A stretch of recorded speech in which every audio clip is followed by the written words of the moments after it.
Cash and the ticket is yours. Cash and the ticket is yours.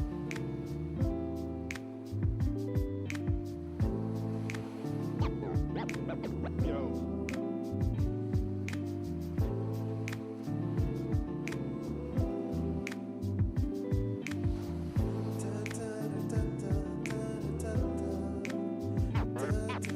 Cash and the ticket is yours.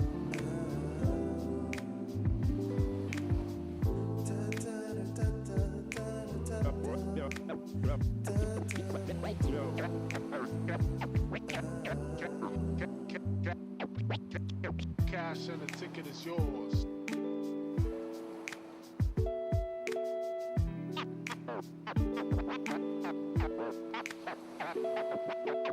Cash and the ticket is yours.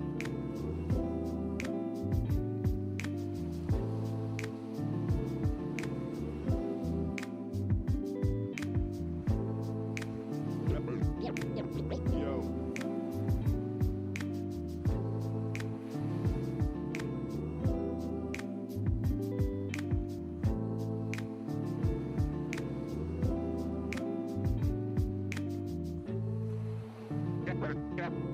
Cash and the ticket is yours. Yours.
Got lots of love, love.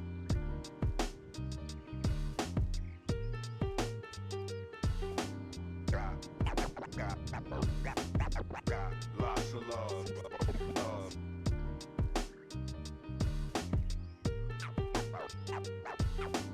Got lots of love, love.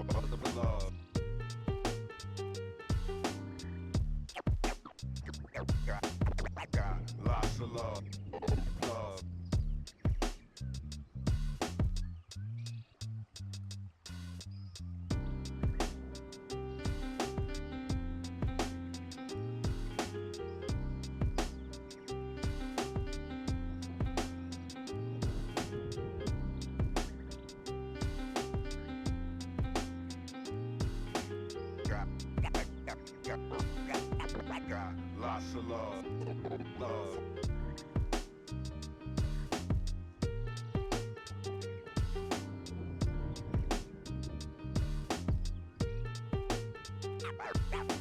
Got lots of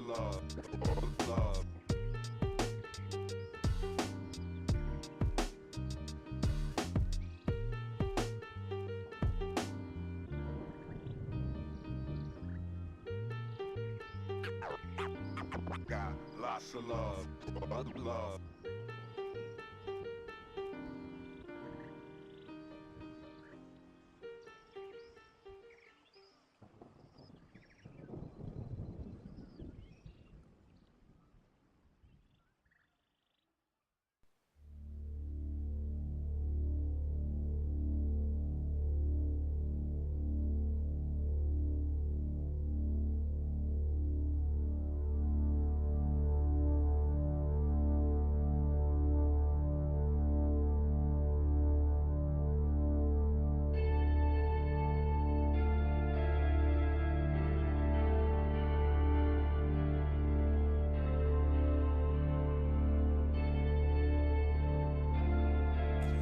Sitting in a 4v3. Everfrog Esports trying to find an angle they can, trying to find somebody out of position. We're gonna go through on this. Oh, what a roll. We're gonna take black. White gonna go in. It's going to be a really, really interesting one. Oh my god. All of this competition could be so damn close, so I cannot wait for us to finally decide who's going to be the champion. We are expecting some chaos, some great moments. A beast mode has killed 3. Only gonna really need that rampage, so it's gonna clear it out. Safety gonna get themselves a big old 4K. Oh. 50 getting rid of 3, clearing out the house. That is crazy. Nunji actually kills 3 people. This team feels entirely different on this faster composition. Now Soccer Fort is hanging around, getting onto the high ground. Post bomb's gonna stick under Leaky. They're not gonna be able to survive it at the end of the day. Blue manages to find a 3K. Rio shoving this Ana into a corner. Woo! One more for the road for Rio. That is all signs go. Melophobia with 3 Melophobia. Start the fight. They'll end the fight. Oh my god. Beagle Bus, they have to play aggressively into this energy. Popping off in a moment where you needed just that. Ruby in that backline. Oh, the flick. Looking for it. Oh my goodness. The 4th one as well. Do they get the ace? They get the ace.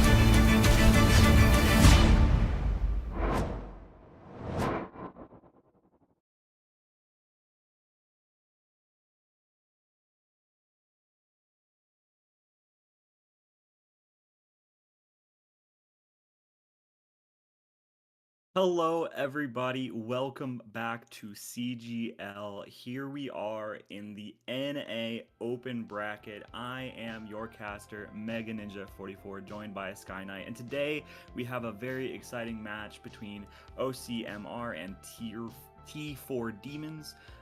Both of these teams in the upper bracket still. I'm pretty excited to get this match underway. Sky, how are you doing today? Not too bad, not too bad. Pretty actual good weather in the United Kingdom for once, so I'm actually buzzing for that. But I'm buzzing for this game even more too. Obviously, solid teams, round 2 in the upper bracket, so both looking pretty good at the moment. But yeah, I'm just excited to be here. Yeah, we can take a look at the schedule for today. Obviously, today is going to be Virtus Pronouns Academy versus Zebras, Fallen Vortex versus Dire Triggers, which I'm actually going to be casting also, and Vesuvius versus Hashira. So very exciting matches. So this is not going to be the only game for the day. I hope you guys are going to be able to tune in for those in the future. But we have to talk about this one, of course. This one still has yet to underway. OCMR did barely get the job done against Skyflock in a map 5. And T4 Demons actually took Chimera down in a pretty swift 3-0. So definitely not the results that Chimera was looking forward to, as I think they're still the top of Grandmaster and also in Open. So definitely an interesting outcome there, as right now the winner of this matchup will go against Lightning and the loser will go against a Voidless. But these teams know what the stakes are, and hopefully they're going to be able to put up a good showing for us today. Yeah, definitely. Both teams having, obviously both teams are going to be quite strong. They are in round 2 of the winners bracket, but T4 Demons, they've had a pretty good run of form recently. Their last 4 games, somewhere in the regular season, of course, but their last 4 games were all 3-0s, and before that it was a bye, of course. On the other side, OCMR, like you said, a close 3-2 win over Skyflop, but before that, on the last week of the open season, they did have a 3-1 loss to Lightning. So if they do manage to get the win today, they have their work cut out for them next week. But T4 Demons looking to really upset that, deny the rematch that OCMR probably really want.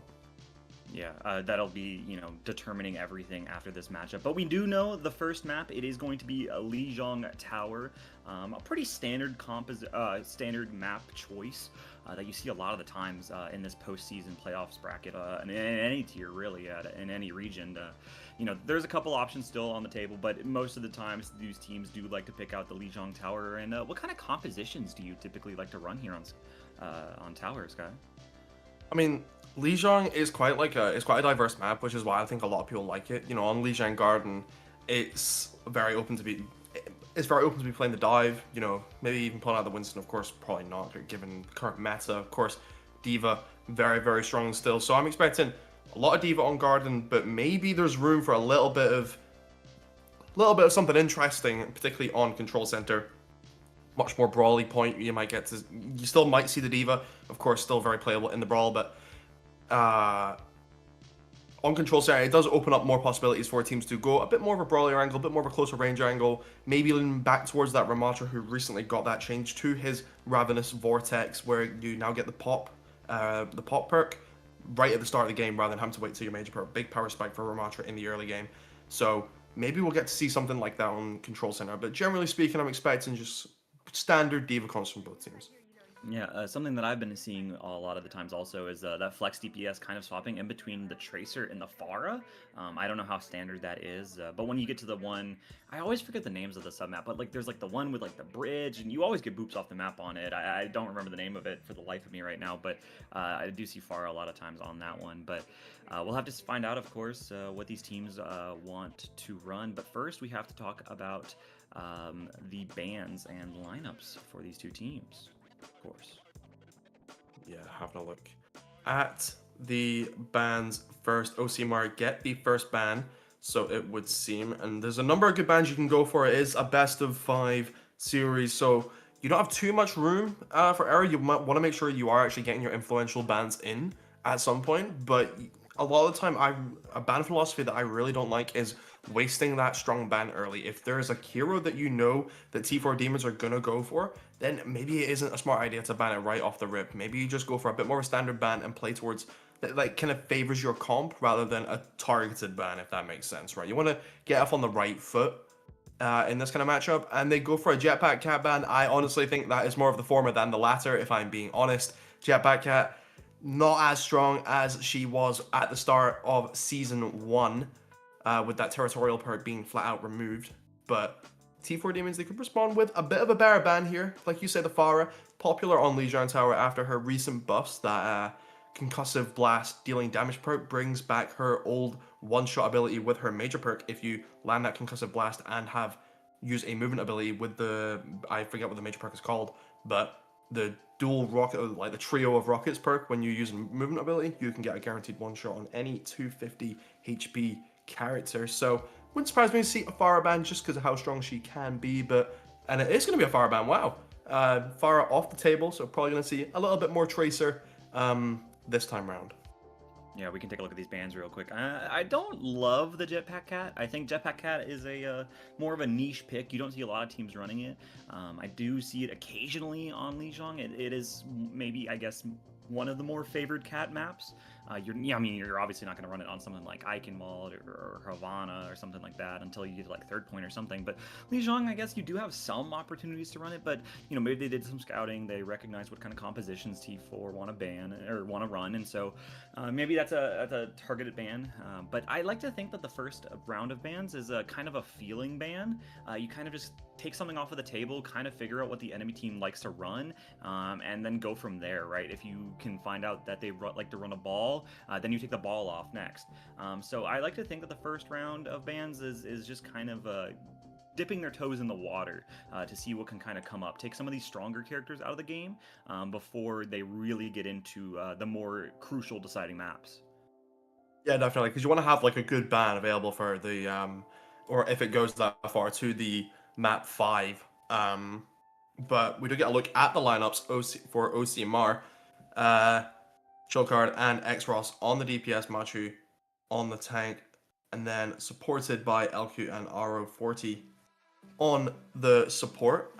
On the other side though, T4 Demons also have a pretty strong roster available. Looking at the characters for OCMR, you know, interesting to see a little Junkrat in there. Maybe if the DPS decide that they want to run that, it is definitely actually playable on a map like Lijiang Control Center. But for T4 Demons, you got Percy and Mio on the DPS, Signal on the tank, Karemi on that support, joined by Larvin and Alvin on the support as well. Both supports favoring the Baptiste, which is quite interesting. I would say Baptiste, you know, I think a lot of flex supports like Baptiste, but unfortunately, just not the not favored over Kiriko at the moment, of course. Yeah, I think Kiriko's kit is just way too strong. Going into the current meta, right? You having that CP, having that Suzu, having that rush available. Like Bap, I think if Kiriko was gone from the game, I think Bap would be the meta pick. I think it would be Bap Lucio backline all the time. But I don't tend to like looking at the preferred heroes from some of these players, because I do know that sometimes you can prefer a character but never let them see the light of day because of how meta other things can be. Like, I don't think we'll be seeing that Junkrat unless they really want to run that Junkrat. But I've seen teams do it before. You know, obviously there is the OTP team, One Trick Porridge, in a different tier. I think it's in Masters or maybe GM, who are running just purely One Trick players. So it definitely could be some. Okay, T4 running exactly what they preferred. Very interesting.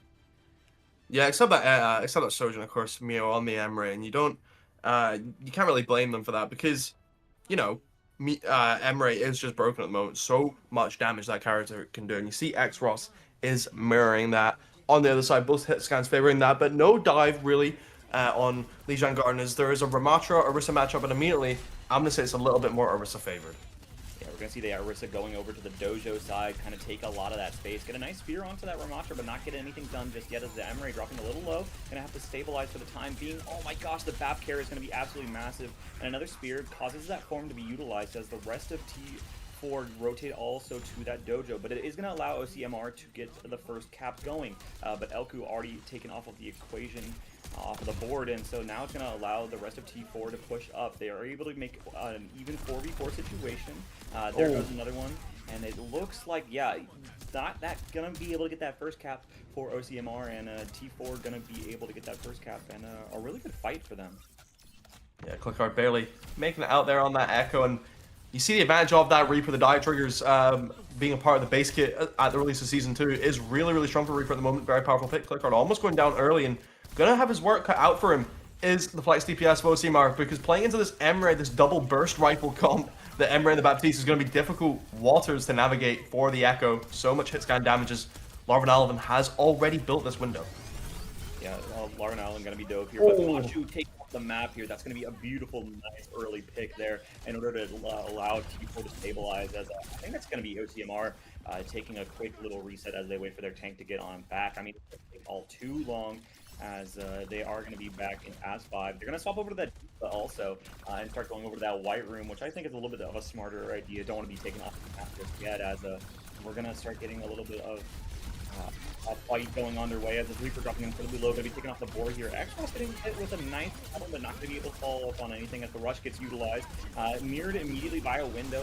The debuff is able to push past it, but they're taking out a mech almost instantaneously. The duplication has been utilized from the side of OCMR, and it is going to allow an Emerald to barrage the point. A lot of damage, but not be able to find any kills before taken out. They are going to get pushed away, and Larvin is going to be able to shoot them out of the sky. So right now, it's looking like it's still a back and forth engagement, except for T4 having that advantage. X-Ross going to try their best to get out with their life as the Reaper cleans up, and it allows us to potentially be final fight. Yeah, final fight territory for T4 Demons right now. Has that override protocol ready to go, does Mio, but Percy close on this Blossom as well, and it looks like OCMR going around the right hand side again, and I don't really like this, because Percy has that Blossom good in a close, compact area. Of course, D.Va can matrix a lot of it, but use the open space. But oh my goodness, what are you supposed to do when your tank goes off the map twice this round? I mean, that just has to be that's just the first round done and dusted. I mean, they're going to go touch, but it doesn't matter. There's so many ults, as the override protocol is just going to make sure that it's just gone, as there goes the Tracer. And yeah, that's going to be a 100-0 for T4 Demons. A really strong start for them, as I mean, they still had ults in the bank to work with. I mean, they looked pretty unstoppable on that sub-map. Yeah, looking very, very strong on that point. And T4 Demons, I mean, they've went 3-0 in their last 4 games for a good reason, so it would seem OCMR have their work cut out for them on this point in particular, because I would say T4 Demons' comp only gets stronger on this next point. Machu getting off that D.Va, I do like that because, you know, playing D.Va into the Orisa is fine. You can eat the spears, you can eat your shots, but Orisa's quite hard to dislodge. And playing into that Brig backline is going to be difficult because Brig can just whipshot D.Va away. Brig, quite a traditional counter to D.Va in many players' eyes. And then Larvin Alvin, I mean, we saw his POV a lot of times that round, basically under zero pressure, able to mark out Clickard so easily and help Mio in those duels versus X-Ross as well. Even though X-Ross was getting his ult just a little bit quicker, didn't really make a difference for OCMR, but they do get initial area control thanks to that SimTP. Yeah, a really good SimTP to kind of get some space early, and the Zarya is going to do wonders against this Orisa, right? Actually, despite my words, it's going to make it a little bit more difficult for OCMR to push up, considering the amount of space that this Orisa is demanding, as it is going to be a kite out now through the wide angle. Machu does not have any bubbles available. The Javelin's going to go wide, but Percy taken off of the board instantaneously, kind of make things a little bit more difficult for T4 to keep the hold going, especially with this Orisa just tanking so much damage. Has that gold force, going to be looked at incredibly hard as the shield has fallen. Nice trade from the break, but Signal getting taken down is going to make it a little bit more challenging, as it looks like T4 are going to allow that first cap to go the way of OCMR. Yeah, OCMR just have more angles on T4 than T4 had.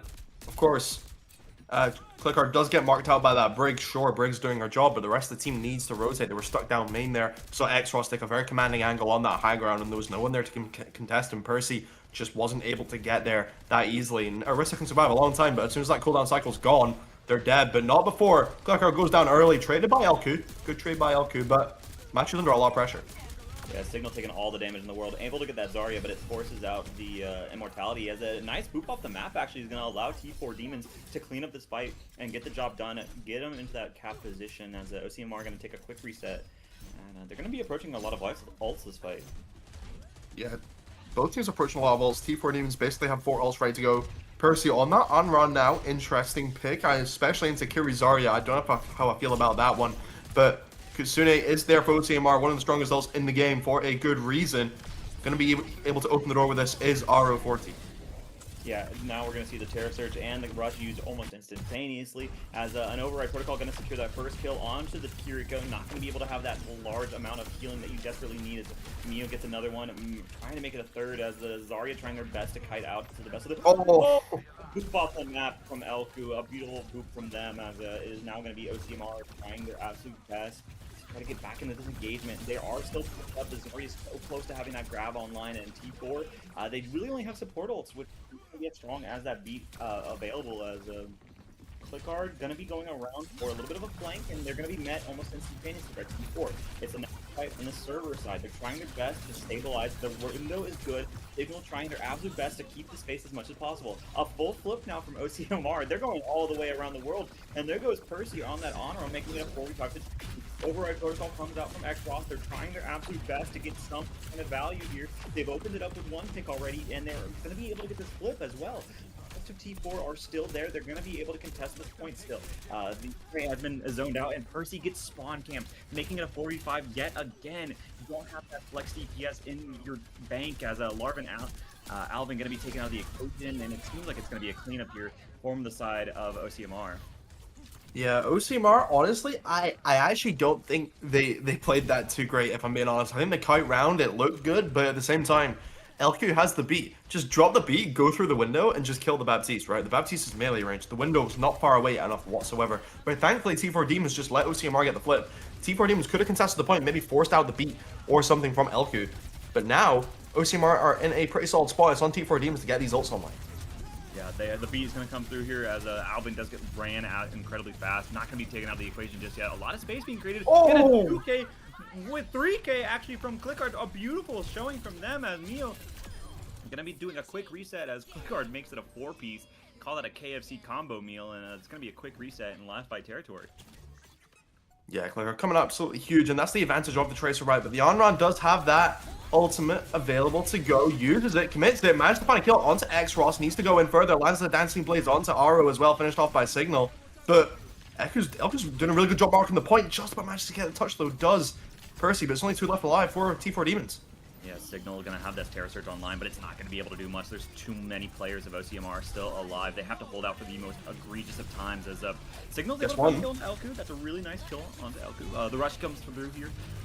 Just gonna be able to find one on Emil, and yeah, T4 not gonna be able to stabilize enough. They don't have the supports available. As this Onron trying their absolute best to stabilize and touch, but there's still a rush on the objective, and that's gonna be point number 2 going the way of OCMR. Yeah, and I think OCMR, I did say at the start that that map favors T4 Demons, but swapping to that Zarya is a big deal. And honestly, I think Percy getting off the Reaper, going the Onran is a bit of a blunder in my opinion. Onran, she did get a buff relatively recently, boosting her into some small relevance in more solo queue environments, I would say, but still not a popular pick for most of Flight's DPS. You know, Reaper and Pharah more so taking that slot. I would say Tracer as well is just an immovable presence in that slot, as Clickart is so eloquently proving with that, was it 4K last round? Absolutely incredible work from OCMR's Flex DPS, and OCMR are going to be sticking with this Zarya comp, unsurprising, as Karemi goes over to that Lucio, getting off that Brig, which I do appreciate, because you can mark out that Tracer just as well as you can on Brig as Lucio. So Lucio, it'll help Signal navigate the frontline battle a little bit easier, and Aru has a Suzu forced early doors. Yeah, I like the Reaper from Percy. Gonna be thrown a Risky really TP. Oh my god, but Clickart actually gonna be the first to fall. As right now, it looks like T4 Demon is going to be set up on this objective, and it looks like OCMR are going to allow that to happen. I'll let that first cap go the way of T4 Demons. Right now, a lot of space being made as OCMR kind of just coming in from all angles, trying their absolute best to close in. They kind of can't, however, with the amount of poke damage that Mew is providing on this Emery. Elku finds another one on the Percy. That's not a good trade there, as it is going to... Oh my, look at these shots on Amachu, just taking all of the damage in the entirety of the world. The immortality has been forced, however, and Clickard able to find the kill on Emio. Orisa going to be taken out of the equation, and I think you might have to swap this Orisa up, especially into the Zarya. Just too much power with this beam. You can't gold it really well. You can't spin it, especially with your shield. I don't know. I don't love it.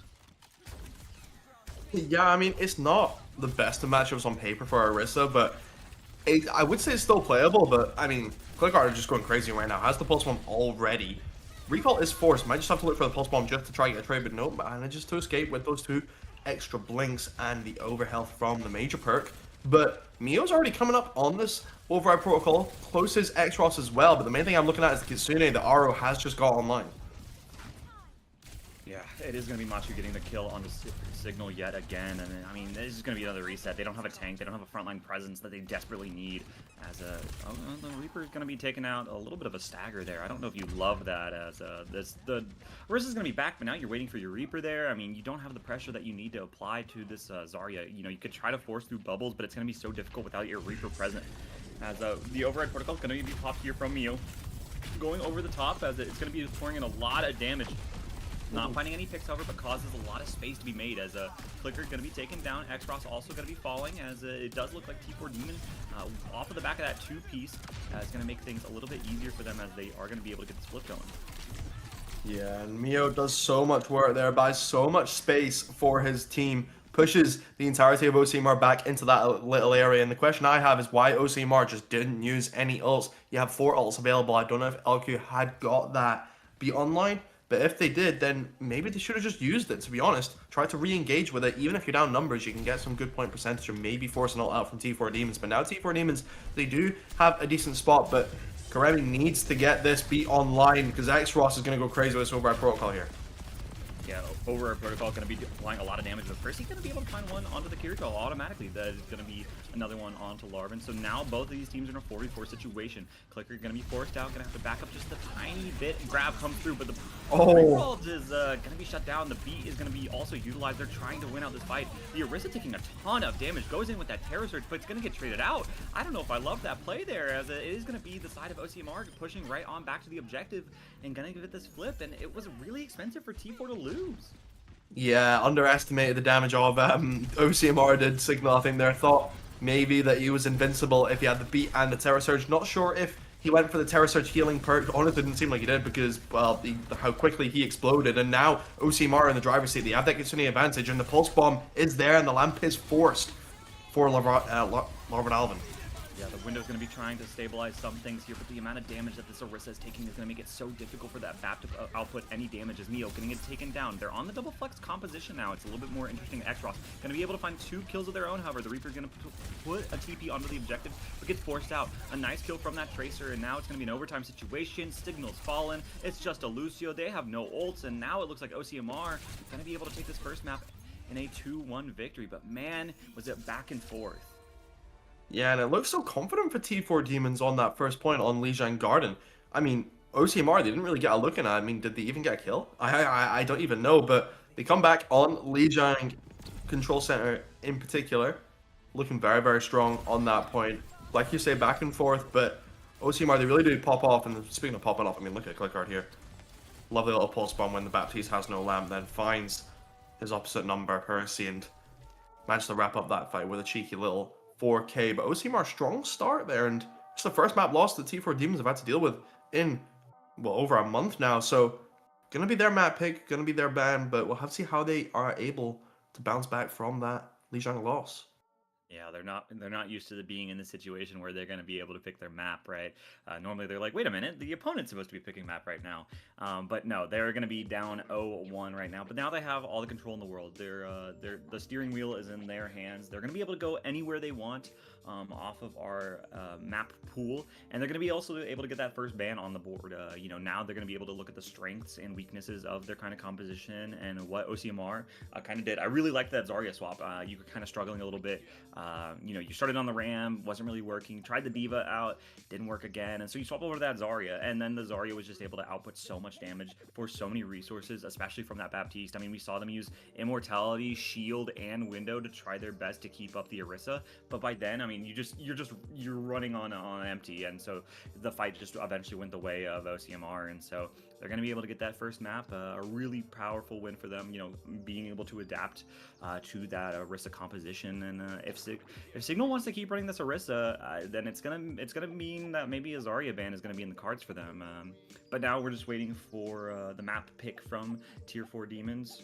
I say Tier 4, but it's just T4. I should just be saying T4. But we'll have to find out, of course, as we're just gonna wait a couple of minutes, wait for that map selection to come through. Where are you taking OCMR if you're the side of T4? I think you have a couple of options. I think you can maybe look to go for a map with some level of verticality, but not too much, obviously, because you're playing quite a bunker comp. We're playing that Orisa Bad Brig, so you don't want to go to a map that's too dive. You don't want to go to Gibraltar, right, ideally, but you don't want to go like a map that has nothing, right? You could maybe even go to like I don't even know. I say some verticality, maybe like a Runa Safi or something. You know, try and then ban Zarya, maybe. Just force the OCMR tank back onto something like the Ramatra or maybe the Diva that we saw before. But they're going to be going Sorabasa, and honestly, that is a very, very fair shout by OCMR. It's kind of the map that I was describing. I just didn't even know it. Relatively normal map, flat map-ish, but there's some level of verticality up in there on Suravasa. But now I think the more important part than the map pick is the hero bans, right? Because I think bans from I think T4 Demons had the better ban, but I think it it didn't even matter, right? The jetpack cat ban, it felt like a bit of a throwaway ban. OCMR didn't even need it unless T4 Demons are going to pull out the jetpack cat here, which I mean I don't think they really would have, unless maybe there's some Orisa jetpack cat strategy where, you know, you carry the Terror Surge or something like that I'm not aware of. But T4 Demons, you are going to be getting the first ban here, able to ban any character that they want. Yeah, I have to think if they are wanting to keep running this Orisa. Okay, I was gonna say Zarya, but Kiriko is definitely an interesting choice. Gonna be taking that Kiriko off the board makes the backline look a little bit more interesting, right? You're not gonna be able to run that classic Kiryu Lucio backline that we've seen so many times. It's gonna force a little bit of differences here, and I've seen a lot of compositions run things. I've seen the Juno Brig, I've seen the Bap Lucio. Honest to God, I've seen Moira Lucio a couple times. I'm not even going to sugarcoat it. I don't know if we'll be seeing that here in this open division, but OCMR now going to have a ban. They cannot ban a support. It's looking like a tank or a DPS. I would probably be looking at this tank. Maybe you take this Orisa offline. Yeah, going to be that Orisa ban coming through. Now I believe that Signal Gonna have to be off that character now, unless they want to do a substitute and put in a new tank player. But I mean, no Orisa shenanigans this time around, as those are the bans that are gonna be set, and we'll just have to find out if there's any substitutions. Yeah, and I think those bans are quite good. T4 Demons obviously not want to play the Kiriko because they would have just went it last map, right? They had all the reason to, but they stuck to the guns, they stuck to the Baptiste, and it didn't end up working out for them in the end. But it's not like it wasn't for lack of trying, right? They did look quite good on the Baptiste comp, in my opinion. Larvin Alvin looked comfortable on that character. So banning the Kiriko, I think, is a good move. Banning the Orisa on the other side is also a good move, I would say. Kind of denies that bunker comp just a little bit. So good bans all around here. I'd maybe say, depends how much of an Orisa one-trick Signal actually is. But if there's a substitute for Signal, then I don't think the ban actually really matters. And it looks like there is. Quina is going to be coming in for T4 Demons, and that looks a bit of a change up. You know, you have a Doomfist instead of an Orisa. It's a bit of a switch up in terms of the type of character that you're playing. There's also there's a substitution on the OCMR side as well, carefully coming in for Machu as well. Yeah, definitely interesting to see these tank substitutions, and kind of makes me think about what kind of comps we'll be running now. There's no Kiriko, there's no Orisa, and I mean, if Kerfly gonna be looking at, I mean, they look like they might want to be running that Junker Queen. I mean, without a Kiriko to Suzu, it's gonna be able to kind of run rampant. That Doom could try to potentially shut things down if you do actually want to run that Doomfist, but we'll have to find out what kind of compositions they're going to be running, as it's going to definitely make things a little bit more unconventional on either side as we do approach Servasa. Flashpoint first to 3 sub points, and I mean, this is definitely 2 compositions of all time. Yeah, I mean, I mean, Percy has to pick Tracer here. I don't think there's really 2 ways about it, to be honest. There's only one character. Okay, well, it's not Tracer, but I guess it still works in some sort of way. But OCMR, Juno Brig with the Junker Queen, I think that's relatively fine. Maybe a Juno Lucio could be even better, but given that there is a Doomfist on the other side, I don't really hate the Brig from LQ here. And the rest of the comp for OCMR, I mean, the DPS line is just pretty standard. Emre, Tracer, probably the 2 of the best DPS in the game at the moment. T4 Demons, though, this Bat Lucio with Doom, I'm not sure how I feel about it. Mio really needs to go crazy on this Cassidy because he'll really have all of the resources he could ever want on his backline. They are going to be shouting in with this queen. There's no Suzu to shut down this queen's advantages, as right now, looks like OCMR going to force back the oh, nice shot from Percy there to shut down Clicker. Does right now that Doom Queen taking a lot of damage, has that block force, but Mio able to shut down the Juno. Percy, man, going crazy. Mio and Percy just completely wiped the side of OCMR, and there's, yeah, a well-respected emote, and that's going to be the first cap going the way of T4 Demons. Yeah, I mean, maybe you don't need to play Tracer if you're this good at Reaper. Popping off there does Percy. And that is maybe an advantage of the Reaper. You have that matchup into the Tracer. You can just kind of deny the Tracer's space. Even though Tracer has a little bit more range than you, Reaper has effectively double the HP, but this is the advantage of the Tracer. Easily force the point. Instantly marked up by Percy, though.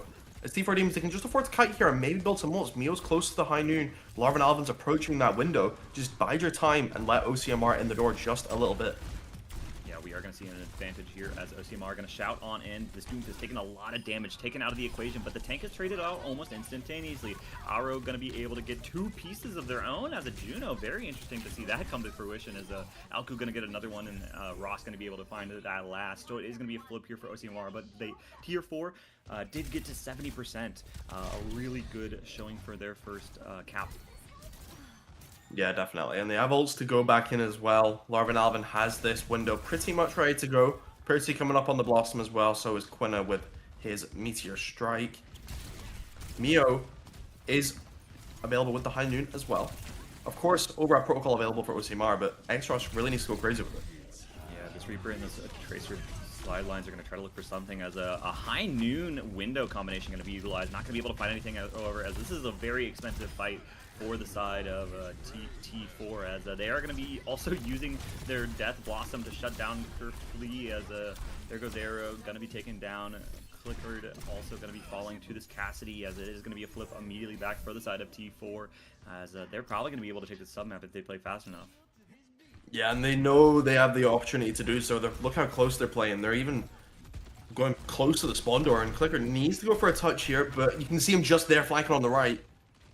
Maybe we'll get it. I don't think T4 Demons are wise to it. It's going to be able to get the touch, and that is really huge because OCMR have every ult they could want. You just need to open the bags. But Mio, that's a clutch kill onto Clickard, shutting down the plans of OCMR. Unfortunately, they don't commit an ultimate, but very well played by T4 Demons, wrapping up that first point. Pretty strong with this unconventional solo Doom dive comp. Yeah, you definitely do run normal things with the Doomfist. You run that Tracer, maybe a Genji, more dive opposite characters, but the Reaper and Cassidy seem to be doing a lot. And when you're this talented on Doomfist, you don't need anybody else. As OCMR are gonna have a lot of ults for this upcoming fight at 2-4. Gonna be also coming up on their ton as Percy gonna be traded out almost instantaneously. Gets the kill on Clickard, however.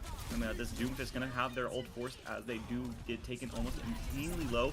The Lucio gets shut down, but Elku gets traded as now it's looking like a back and forth, but it does look like T4 gonna be able to have that advantage and shut down OCMR and get this first cap yet again. Yeah, OCMR carefully just goes to the point instead of going to the high ground. Yeah, sure, you want to force point, but that's Clickard's job, not yours. Maybe should have just went to the high ground, popped that ultimate, because when Kerfley was on the point, all they could really do is look up at Mio and Larvin Alvin just absolutely laying waste to the Junker Queen. Not much you can really do as the window comes out. Maybe a Rampage is going to go through, though. That's massive. 4 players hit. Beat is going to be utilized in response, however, so no picks coming through just yet, but a lot of pressure onto that Cassidy. Oh, Mio! Kerfley going to be able to get that trade, however. And the Ray has been utilized as well. Very expensive for OCMR. They kind of need to win this fight, otherwise it's going to not be in their favor as Percy and Kina going to be able to... No, wait a minute. Okay. Clickard and X-Ross going to be able to try to make things even as it's just the Tracer left alive on this objective to tell the war stories as they finally get some percentage on the board here. Yeah, T4 Demons, they did manage to hold on for a little bit there. Maybe not as long as they would have liked to. They just didn't have that Blossom available, because if Percy did have that when they were all clumped up on that little back right high ground, it could have been lights out for OCMR right there. And it's lights out for Kerfley. Immediately goes down to the fist of Quina. Yeah, Clickard also going to get traded out, so it looks like another fight win for the side of T4. They're going to be able to get the cap back as they're going to start approaching last fight territory. Reaper all was utilized, but Percy not going to be able to find anything. In fact, X-Ross able to shut that down almost instantaneously, so it is a 4v5 situation. OCMR, if they play fast enough, they definitely can win this fight. They have both their DPS ults available, nothing else on the table. That map taking so much damage. Has that immortality field forced almost instantaneously. The Doomfist ult not going to be available. Actually, Kina going to be popping it almost instantaneously. And Mio with nice shots on the Emre is going to be able to shut down that ult as we do approach 99%. Kina going to find 2 pieces. High Noon was utilized and just a little wave and another emote for Mio as that's going to be T4 going up to 2-0. I don't know why Mio was the one emo. Quina should be the one emo, and he was the one that got the 3k right there. Mio just didn't appear in the kill feed once. But you know what? I mean, I respect it. Aro is swapping over to that Mizuki to just try handle this this Doomfist that they've not really been able to deal with. Even Kerfley going over to that Roadhog. This is a interesting comp that would really fall apart if Adon went Ana, but X-Ross just immediately gone. Hook lands, but the block is there, the care is there, and can go in all he wants. Kerfley goes down as well. Ridiculous from Quina at the moment. Percy getting the wrap-up kill. No escape either for Aro. T4 Demons just get control of the first point right now as Karemi's coming up on this beat. Larvin Alvin coming up on the window as well. Clickard has the pulse bomb in response, but looking dodgy for OCMR at the moment. Yeah, OCMR are going to be doing a couple of compositional swaps. Go back over to that Juno, and Kerfley going to be on to that Mauga as right now they're going to be doing a little bit of a wrap around. Percy going to be challenging out this Tracer, however. I never thought I'd say that sentence as this Doomfist taken incredibly low, going to be having that ult forced almost instantaneously. This Reaper going to have Fade used. There's a nice window, and X-Cross going to be taken down. The Pulse Bomb not going to be able to connect with a lot of players. A nice Mauga Stomp, but it's not going to matter all too much as the rest of OCMR not going to be able to have anything to do as another Reaper Blossom comes online here, and that's going to be another fight win for T4, and this could be a really quick 3-0 for T4 Demons. Yeah, absolutely. I mean, looking very, very strong. RT4 Demons, and it's on OCMR to get a touch at the moment. Clickard could just go for it. This Mauga comp, they've just swapped it. It feels like, well, I mean, they've played 3 different comps, Anti-Hog, the Queen comp, and now this. The Lucio Juno is just so exposed against Quina. Yeah, the beat is going to come through from Elku. They're trying to make something happen here with a beat engaged. This Doomfist providing so much damage and so much power as a nice mirror beat coming through. A little bit of a later beat and a better one at that. As that Clicker taken down yet again. Kina going to be able to find one. A nice boost kill on the Lucio, and the Mauga is not able to touch. And T4 even it up to make it a 1-1 series. Yeah, I mean, T4 Demons just look like an entirely different team right there. I mean, Quinna comes in, goes 30-2. What more do you want from your substitute specialist? Looking nuts on that Doomfist play of the game as well. Champion tank for a reason. Looking so strong. Uses that Meteor Strike, manages to just get him, and then Powered Punch. Oh my goodness.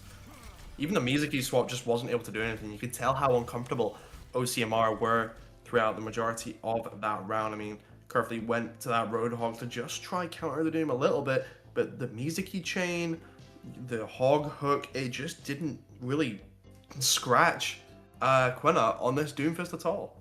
Yeah, it did feel like they were like grasping at straws, trying to find some kind of answer, but they were not able to find it.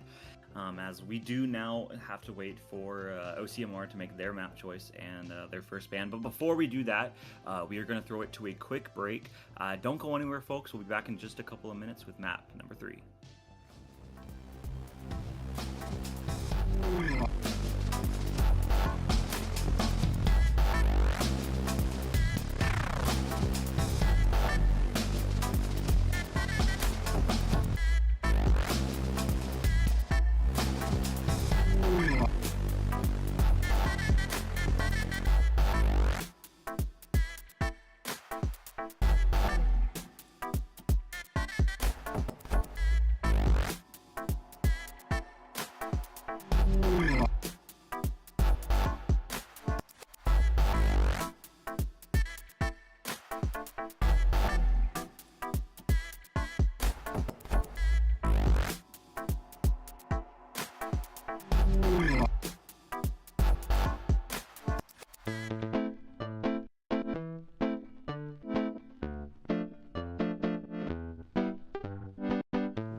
I'm not crazy, Malin.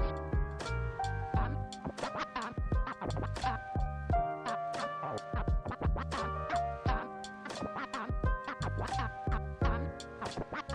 not crazy, Malin. I've just been in a very bad mood for 40 years. 40 years.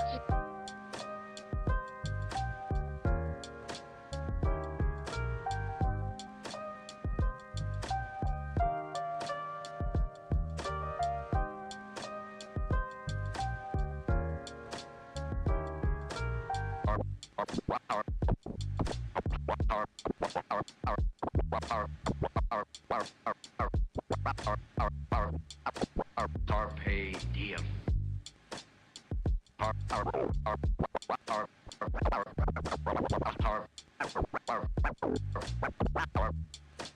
Carpe diem.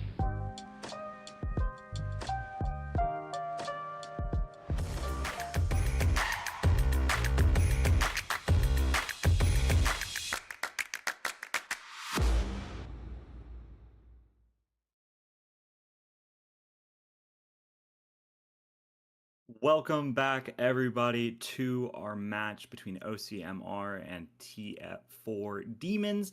I am Mega Ninja 44, joined by Sky Knight here for map number 3. This has been back and forth. I mean, we're tied here, a 1-1 series. Both of these teams not going down without putting up a fight. As we did get our map selection through from OCMR, we are going to be going over to Runasapi. That is, yeah. There's the image as Runasapi going to be the choice, and that's going to be really interesting, right? Do you think that OCMR's composition is going to be liking that? I mean, I don't see why not.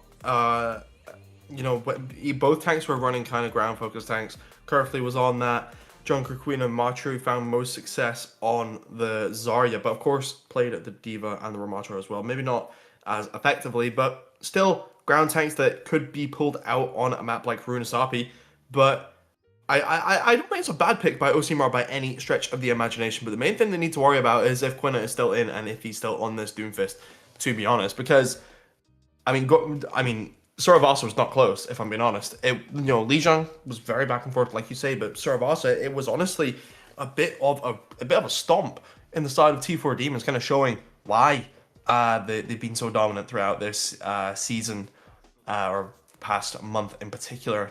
Like I said, not dropping a map. This is the first series where they have dropped a map in the last month. So, want to come out and maybe just say, that first map, it was luck, we can win 3-1. It's all good, guys. No need to worry. But Runasapi, I don't think it's a bad pick by OCMR whatsoever. No, I completely agree. As we are now going to be looking at the bans now. OCMR going to have that first ban. I wouldn't be surprised if you ban out that Doomfist. I'll be so honest with you. I think the Doomfist ban is a smart play. I think if it's causing that much of an issue to you, the fact that it went from a 2-1 Lijiang to a 3-0 Servasa, definitely taking it off the board is a smart option. As okay, they actually don't listen to me and they do the opposite of what I was thinking. As they take out. They take out a Doom counter. Very interesting, as now T4 get a ban, and they get to look at tanks or supports. I mean, if they're going to run that Doomfist yet again, I mean, why not ban something out like, I don't know, you can ban out one of the supports that counter you, maybe like the Brigitte. You can ban out the Hog. I don't know. If the Doom is going to be that much of an issue, then definitely some things are going to be having to be swapped around here for OCMR. Yeah, I mean, I think the Cassidy ban, okay, they go for the Orisa ban, right? That tells me that Signal is not getting subbed back in for this match. Quina is on this map as well, and I don't blame for how strong Quina was playing on that map. But the Cassidy ban, yeah, sure, it's a counter to Doomfist, but it wasn't just the Quina show on Zarvasa, right? It was kind of the everyone show for T4 Demons, but Mio on that Cassidy was going absolutely crazy, and clearly they must favor X-Raw, so they must back their hit scan in the Emre 1v1, and I don't blame them because X-Ross was performing very, very well on Lijiang, building that override protocol quicker than Mio in some cases, but Machu is going to be subbed back in, Kefli is going to be being subbed back out for the tank we saw to start with, and the Orisa ban starts to look a little bit better because not only is it a counter to the Doomfist, but it's also just a ground tank that, generally people who play Ramattra, they also have the Orisa in their locker as well, kind of similar tanks in a way. They both have that pokiness to them, Ramatra's staff and Orisa's general gun, but also have that close range, brawly kind of fighting style, the spears, the spin, the Nem form, the slow. So the Orisa ban, I think, by T4 Demons is getting a little bit more value, but Machu could just go to another tank counter, like you said, the Roadhog, or even Elku sticking with that Brig. Could maybe see that. Elku, in my opinion, looked a little bit more comfortable on the Lucio than the Brig, but maybe OCMR, they're just like, you know what? Let's not care about the Doomfist. Let's just try kill the rest of the team before the Doom can kill us and just try trade the entire time, which honestly doesn't seem that bad of an idea at this point. Yeah, it definitely could be an option. I mean, they need to find some answer to Kina on this Doomfist. I mean, it's just been a problem that they have not been able to deal with, as taking out that Cassidy and that Orisa off the board is going to make your options a little bit more limited in what you can do. I mean, the Mizuki was tried for maybe, like a nanosecond before immediately getting swapped back over. So definitely could be an issue that OCMR haven't really been able to deal with so far, as we're just waiting to get our players all ready and situated before we can get into our map. It looks like a player has DC just for the time being. It shouldn't take too long. But do you think Machu's going to be in on that Winston? I don't think so. It would really be weird if Winston was coming in on Runasapi, right? I mean, it could be, but at the same time, it's like weird to see a Doomfist on Runasapi as well, right? So, I think it's like Winston is weird on Runasapi because of the types of comps that generally get run on Runasapi. We often see stuff like the Marga, right? Marga's a common pick among both like pros and regular players. And as a tank to go to on a map like Runasapi. You can get so much value from your overrun. But, you know, the Winston, I think in this kind of matchup, if Machu decides to go for it, I don't think it's the end of the world, but decides to go for the Sigma instead. That's another pretty standard pick on a map like Runasapi, particularly if you're playing for the poke. Machu will have the range over T4 Demons, that's for sure, and the rocks into Quina's face could dispel some of the pressure that he's been putting on OCMR, but I don't know, I can see this Sigma getting kind of overrun by Percy. A problem with Sigma is that if you get in his face, he faces a lot of trouble, and it's really on LQ to manage that tempo, deter Percy on that Reaper, while making sure his tank is sped away. But it's a hard job for the main support of OCMR in this map, in my opinion. Yeah, we'll have to find out how. As also the Sojourn going to be coming through here from Mio, not going to be on that Emery this time, as a lot of pressure getting applied to the side of T4, as they're going to be forced to back up just a little bit. This Doomfist not going to be able to create and command as much space as they absolutely want and need. Trying to look at that Sigma, not going to be able to find all too much, as this Baptiste trying their best, but not going to be able to find any kills just yet. Completely a 5v5 situation. That Doom is going to be trying their best. No rock available for the Sigma, so it could be a devastating blow, but Mio gets taken down first on that Sojourn. So now, a nice another kill from Clicker. Going to be able to shut down that Lucio. So now it's a 3v5 situation. This Doomfist in the backline trying their absolute best to get something done, but not going to be able to secure any kills. It's a 2v5 as the rest of T4 try to back out with their lives as OCMR win that first fight and start to get some meterage on the board. Yeah, and that's the advantage, or the advantage that this comp can have, that OCMR are running. T4 Demons, they just couldn't get in the door. You know, the pressure from X-Ross and Machu in particular, even Aura with these kunai just spamming down, it's a lot of pressure, and Mio was feeling it quite a lot. Not really able to get online at all in that fight, ended up getting first picked. Happens to the best of us, but the amount of pressure OCMR are going to be able to put onto particularly Mio and Larvin Alvin is really, really high. So like I say, it's on Quina and Percy to get things done. Yeah, Pulse Bomb's going to go out here from Clicker. Not going to be able to find any kills, however, so it is going to still be a 5v5 situation. Almost at that forward spawn, but not able to get it just yet. The Doomfist taking a lot of damage, and Mio going to be taken down first. There's the Doomfist ult, going to be trying to get some of that health back, as it's going to be landing directly on that objective. Gets a nice punch in, but a nice rock is going to be able to shut that down. Immortality Field is forced, as Kina going to be taken off of the board here, as now it's going to be a really bad situation for T4, as Percy is able to find a trade on a Clicker, but that Reaper is so far away, can't contest the point at all. Elku able to get that lick back, and so now it's a really good fight win for OCMR, as they're going to unlock that forward spawn and get that butt scratch. Yeah, and you're starting to see why they've gone for Runasapi, right? They clearly want to go to a push map over Hybrid or Escort. I mean, who wouldn't? Those game modes are horrible. But Runasapi is just the best map to run something like the Sigma in terms of push, right? And now Arrow has this Kitsune. It could just Kitsu through the window, but not making that decision, as they're just kind of giving a little bit of pressure to T4 Demons at the moment as Aro and Machu go down. Yeah, okay, that's just going to be a clean, quick fight for the side of T4, as they're just going to wipe everybody off the board, and that's going to be a quick team kill. But OCMR going to be coming back with a lot of ults on the table. They have 4 in the back pocket, as T4 almost a 4, but a little bit behind in terms of their Doom and their Overclock. Definitely can build those online if they take their time and they play slow enough, but I don't think OCMR is going to be allowing that to happen, as the only one they're missing is that Pulse Bomb, which is going to be so easy to get online here, as the Override Protocol from X-Ross going to be utilized. Look at Percy, who's going to be trying to TP out. Gets taken off of the board, however. Arrow is going to be the first to fall in that engagement, however. So it's a 4v4 situation. The Baptiste taking a lot of damage. Larvin and Alvin going to be taken down. It is going to be a 3v4, and with Mio taken off of the board here, it looks like another fight win for the side of OCMR. Yeah, and it's an economic fight win as well. The only ult committed is X-Ross using that Override Protocol, and it's well worth it. Finds those 2 kills. One onto Percy, one onto Larvin Alvin. And Quina did commit that Meteor Strike, so while not the highest impact ult, you know, on the team, it's probably the lowest impact ult on the team, it does allow Quina to just get in, cause a bit, it's like Primal in a way, right? You know, you go in and then you have that second life effectively. You just press Q and you get full HP again, and well, the benefit of Meteor Strike is you just do immediate, easy damage when you land, but LQ does have the sound barrier ready to go, as well as 3 other ults on the side of OCMR, but Clicker needs to be careful, he doesn't die immediately.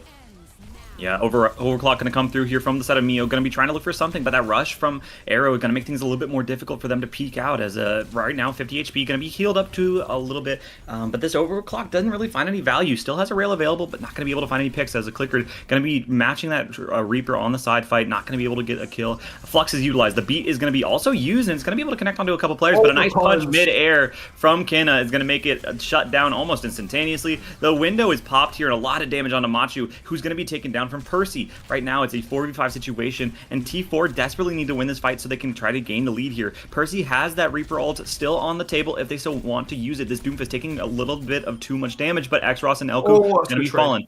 Aaron with a nice trade, but not going to be able to find anything else, as that is going to be another fight win for T4 Demons.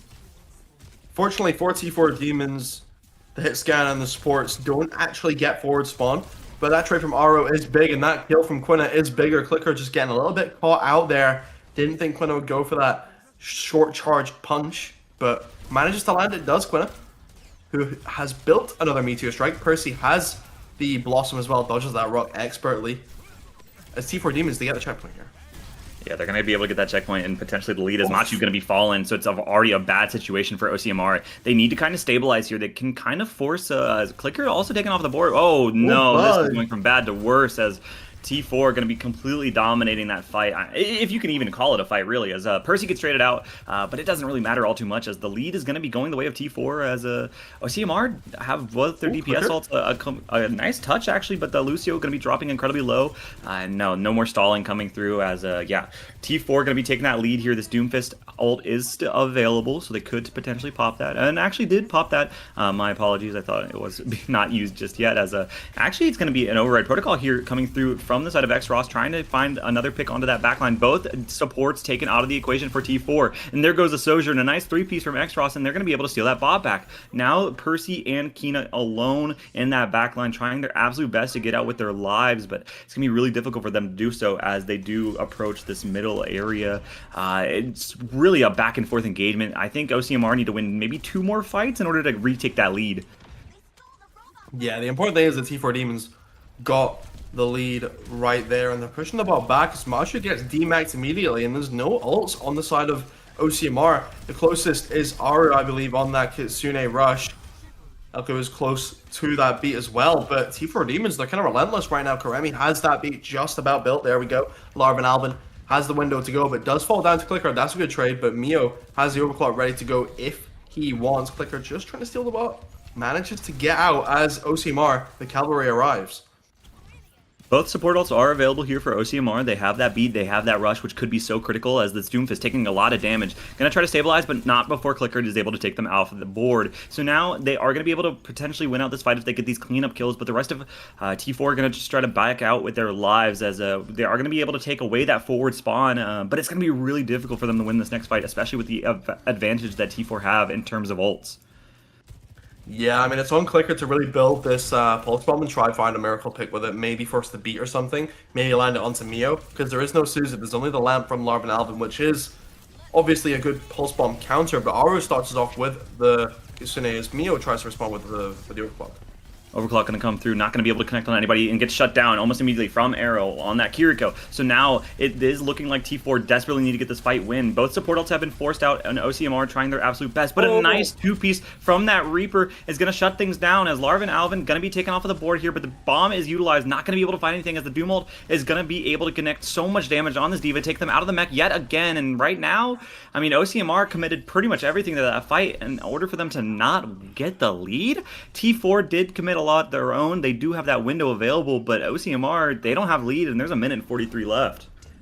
Yeah, I mean, these kind of ult battles, if like is even, is always good for the winning team, right? Because like you say, I mean, it's not even. Larvin Alvin still has this window, but even if Larvin Alvin did use this window and T4 Demons still won, it wouldn't be the end of the world, right? The only thing that OCMR have coming up is Xross's override protocol, and then what after that, right? Nothing else is near. You'd expect Xross to maybe put the override protocol this fight if he does manage to get it online, but Larvin Alvin could just go for an early window, swing the corner, and put so much pressure onto OCMR here. Yeah, they don't even have their Tracer right now, as I mean, everybody's going to try their best to back up, but there goes the Arrow, that goes X-Cross, and yeah, I mean, this D.Va's going to try their absolute best to stabilize, but taking out of the mech here, you could honestly stagger them a little bit, but it doesn't matter all too much. They feel bad anyway. They don't want to commit any war crimes, as right now, Clicker does a little bit of stealing of their own, trying their absolute best. Pulse Bomb comes out, not going to be able to connect with anybody before getting taken off the board here. So now we approach 45 seconds left on the board, and OCMR have only the override protocol here, which can now go absolutely massive, especially with that beat not online yet for T4 Demons.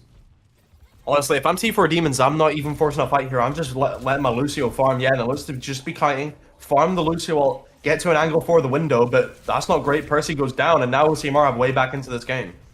Yeah, 24 seconds left on the clock. They need to win the rest of the game almost flawlessly, as right now, a lot of pressure getting put onto that Lucio, who's 98 to beat. You can afford to lose this fight, however. It's not going to be the end of all things if you don't, as Mio dropping incredibly low, but a nice punch on from going to be able to shut down Clickered. Override Protocol coming online here, and there's not a punch available. The window comes out, but it's not going to be able to find any value.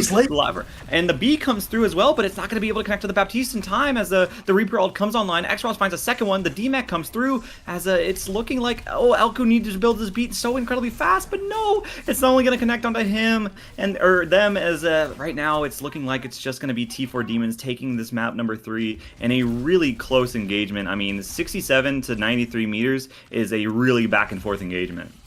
Not over yet, though. Still stalling are Elku and Clicker. Clicker's still full HP. Coming up on the pulse bomb as well. It could be some Tracer heroics right now, but Percy's going to say no and slam the door in OCMR's face as T4 Demons eventually do wrap up Bruna Sapi, and that is a blow for OCMR, their map pick, and it doesn't go their way.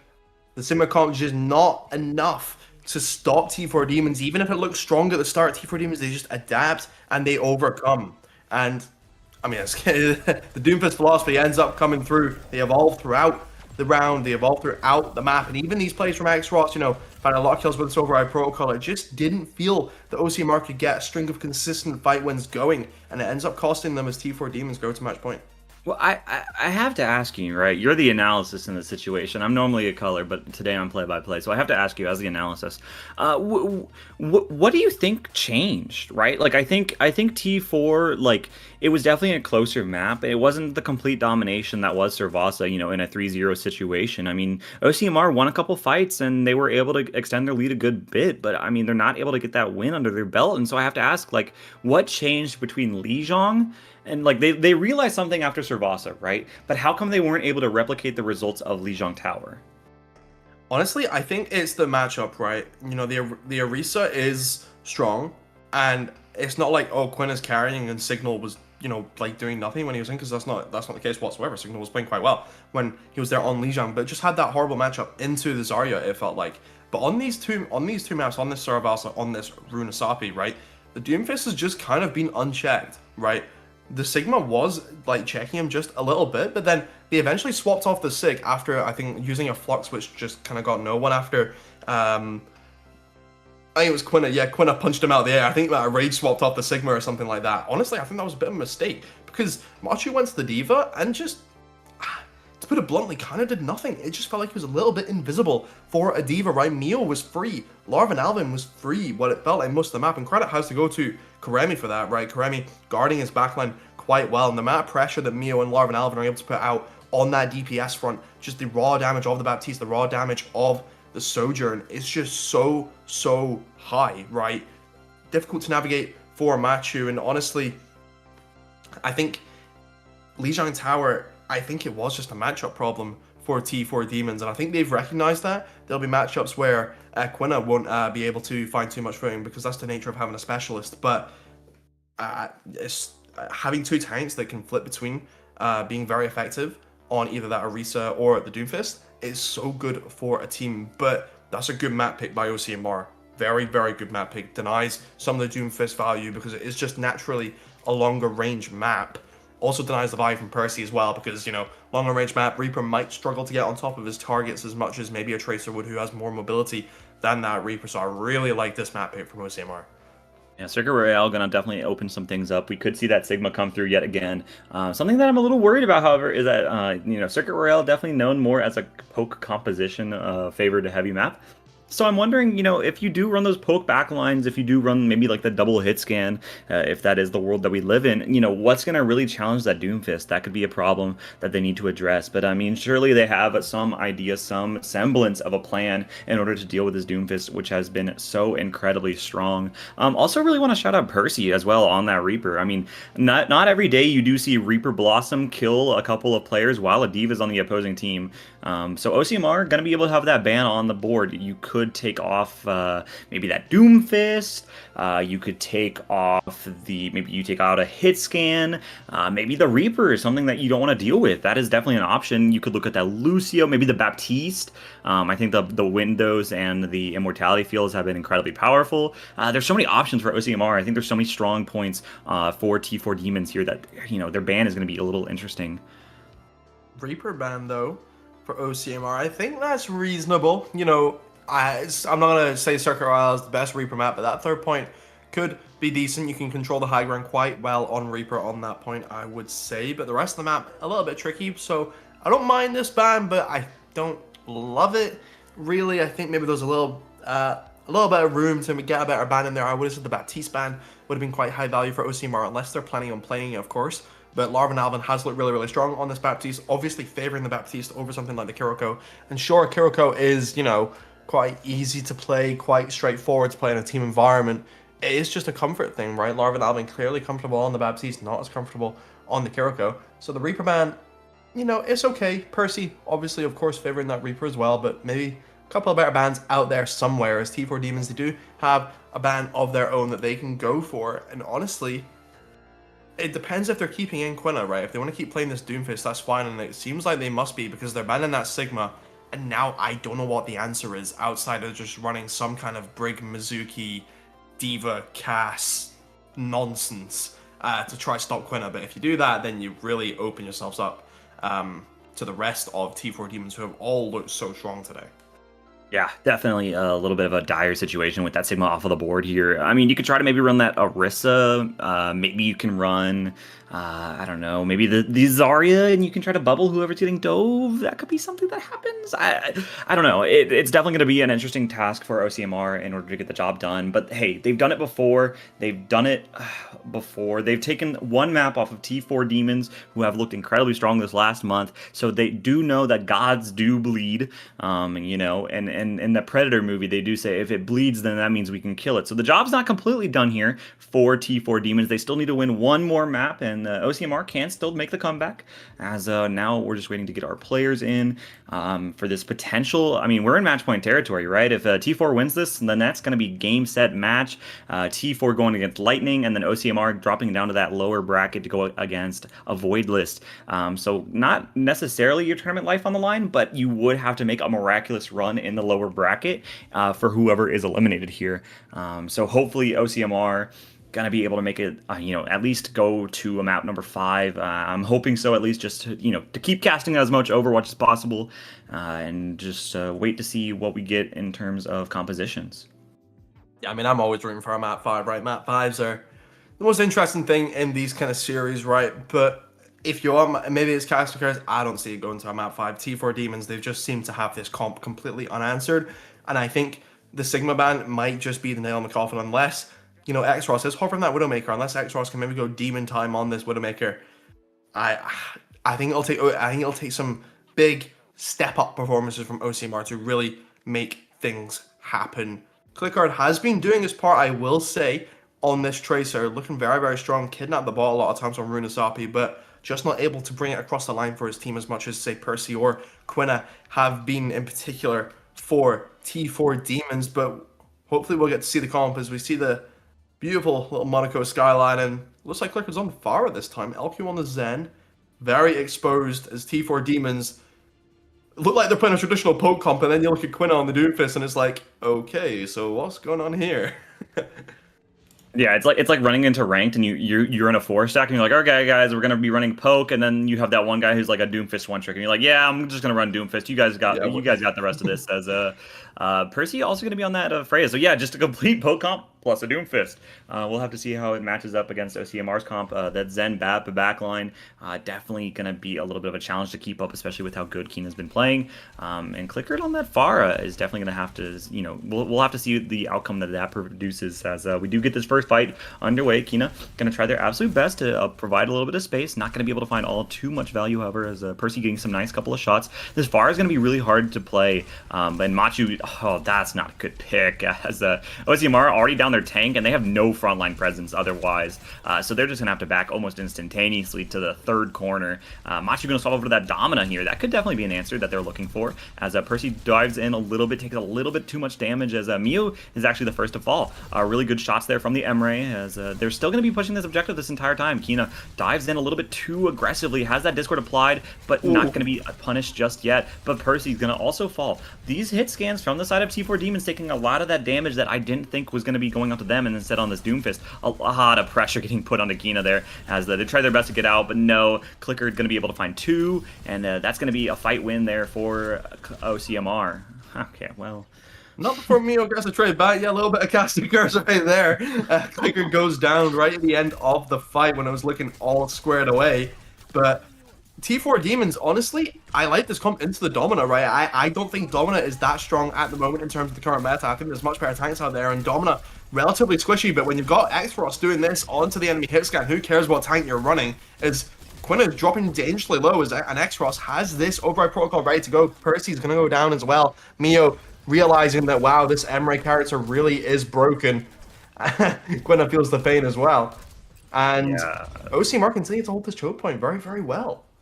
You know, I was gonna get mad at you for stealing my job. I was like, hey, I'm the play-by-play guy, but that wasn't a fight. That wasn't a fight. That was just X-Frost like shooting people and them dying. So you know, we do see Percy swap over to that Widowmaker, immediately shut down Clickered. So this is gonna be definitely more of an interesting fight, as this Doomfist is gonna be diving in, trying to look for something. Zenyatta in a little bit of a bad position. The override protocol comes online, gonna be trying to look for something. A lot of damage getting put onto that Doomfist. Not gonna be able to find anybody just yet. Careful to make sure not to peek this Widowmaker, as just making a little bit of space. 1:47 left on the clock. That Widowmaker gonna be on that high ground, gets hit with a nade, but however the Captive Sun is coming online here. The Transcendence has been forced, and it is going to be connecting onto just the Emre. Machu able to get one onto Mio. The Captive Sun not going to be able to get any kills, as Percy also going to fall there, and it looks like it's going to be another fight win for OCMR. They seem to have gotten it down to a T.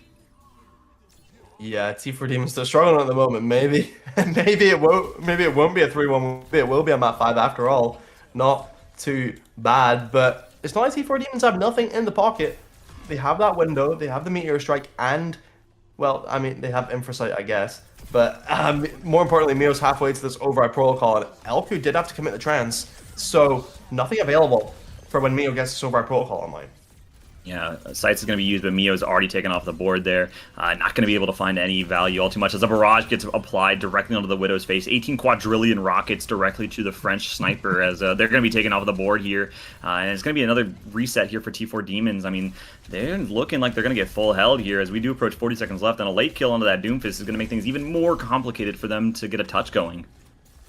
Yeah, you can tell T4 Demons are uncomfortable right now. So swapping to that Sombra, interesting. Sombra, notoriously bad at the moment as a character. I would probably say quite weak at the moment, and Mio really needs to build this override protocol. Had a bit of a lead over X-Ross, but that lead has vanished as he's managed to catch up. Has the OCMR hit scan bit. Clicker goes down early before the fight even begins. Yeah, really good opening pick here. The Doomfist ult is forced almost instantaneously. A window is going to be used in response, going to drop directly onto the backline here. A lot of damage getting applied, and Kina going to be able to get the kill into Machu. Arrow is also going to be taken off of the board here, so X-Ross trying their absolute best, but Elku taken off of the board in an overtime push. It looks like they're going to be able to get the job done. Percy gets a nice hack onto that Emre, and now it's just Clickered to tell the stories and the woes of their fallen soldiers, as they're trying to get out with their life, and it looks like they're going to be able to just barely. But look at all the space that has been gained from T4's drastic push, as we do get a time refresh in that first checkpoint unlocked. Yeah, I mean, that's like the overtime curse of Overwatch, right? It's when teams realize, okay, we actually just need to press W and walk in, and that ends up happening, right? They pop their ults, they end up winning. Quinn kills a couple. Virus lands onto LQ, nice, not bad. And OCMR, they have a few ults ready to go. They have the 3 ults, Transcendence, Panopticon, and Override Protocol, but Override Protocol start for OCMR at the moment. Yeah, but Clickered's already taken off the board. So, oh, nice shot on Mio there from X-Ross. I mean, that's going to make things a little bit more difficult. Machu gets taken off of the board here. And so X-Ross trying their absolute best to apply as much pressure as possible, but they're alone on an island that they're taken off of the board. And OCMR, I mean, they're going to pretty much... I mean, it's going to be like, what, 1 fight remaining, and there's still an EMP online. If they can connect onto this Zenyatta who has Transcendence, it could be desperate, a bad look for OCMR in terms of this next fight. Yeah, Elku is the target for Percy, and surely Percy knows that. Needs to land that EMP, but not able to get off, forced out into the window, is that Transcendence.